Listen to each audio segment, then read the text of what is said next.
কোনো ব্যক্তি যদি তার অধিকারের কথা বলে, অধিকারের কথা বলার পরে সে যদি জুলুমের শিকার হয়, তাহলে এই জালেমকে আল্লাহর কাছে হিসাব দিতে হবে কি হবে না জোরে বলি? হবে কি হবে না জোরে বলি? তাহলে গত কয়েকদিন পর্যন্ত আপনারা দেখেছেন সারা বাংলাদেশে কি নৈরাজ্য সৃষ্টি হয়েছে। ছাত্র সমাজের প্রতি এমন কঠিন বিভীষিকাময় আচরণ করা হয়েছে। বাংলার ইতিহাসে এই স্বাধীনতার পরে এত বছর পর্যন্ত বাংলার ছাত্র সমাজ এমন কঠিন নির্যাতনের ইতিহাস কখনই অবলোকন করেনি। চিল্লায় বলেন ঠিক কিনা? ছাত্রদের প্রতি যে জুলুম করা হয়েছে, তাদের অন্যায় কি?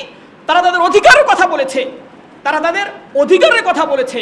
অধিকারের কথা বলার অধিকার প্রতিটা মানুষের আছে নাই জোরে বলি?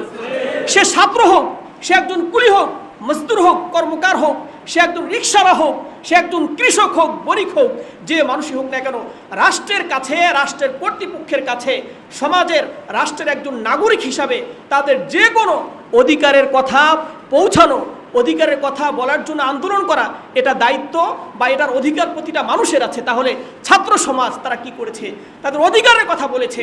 অধিকারের কথা বলার কারণে তাদের প্রতি যদি জুলুম করা হয়, তাহলে এই জুলুমের জন্য আল্লাহর কাছে তাদেরকে হিসাব দিতে হবে কি হবে না জোরে বলি?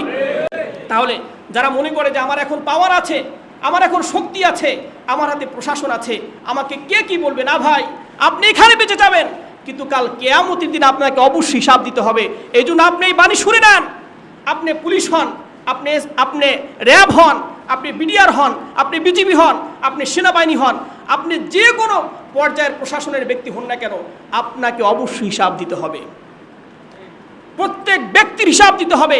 সমাজের যে মানুষ যত বেশি পাওয়ারফুল, সমাজের যে মানুষের যত বেশি ক্ষমতা, তার হিসাবের পরিমাণটাও, পরিধিটাও তত বেশি, তত বড়।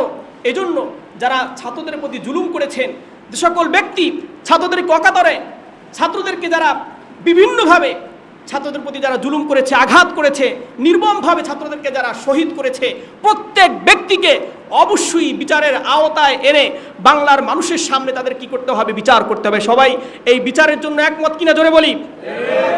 আমার প্রত্যেক মানুষ, প্রত্যেক মুসল্লি, প্রত্যেক বাংলাদেশের নাগরিক আমরা দেখতে চাই যারা ছাত্রদের প্রতি জুলুম করেছে, যারা ছাত্রদের বুকের উপরে বুলেটের আঘাত এনেছে, তাকে এই শক্তি এবং তাকে এই সাহস, তাকে পারমিশন কে দিয়েছে, এমন ব্যক্তিকেও বিচারের আওতায় এনে ছাত্রদেরকে, ছাত্র সমাজের সাথে তাদের যে দাবি আছে, দাবিগুলো পূরণ করে, তাদের সাথে মীমাংসা করে, আপোষ করে এই নৈরাজ্য অবস্থা, এটা আমরা চাই।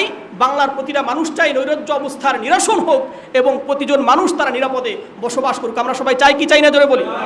আল্লাহ তাআলা আমাদের সকলকে বুঝার তৌফিক দান করেন এবং সকল ধরনের যারা জুলুম করে জালেমদেরকে হেদায়েত দান করেন। তাদেরকে এই কোরআনের বাণীগুলো শুনে তাদেরকে হিসাবের আওতায় আসতে হবে। দুনিয়াতে না হোক, কাল কিয়ামতের দিন হলেও তাদের হিসাব দিতে হবে। এই কথাগুলো বুঝে তাদেরকে সঠিকভাবে জীবনযাপনের তৌফিক দান করেন। সবাই বলুন আমিন। আল্লাহ তাআলা আমাদের সকলকে আমল করার তৌফিক দান করেন। ওয়া আখিরু দাওয়ানা আনিল হামদুলিল্লাহি রাব্বিল আলামিন।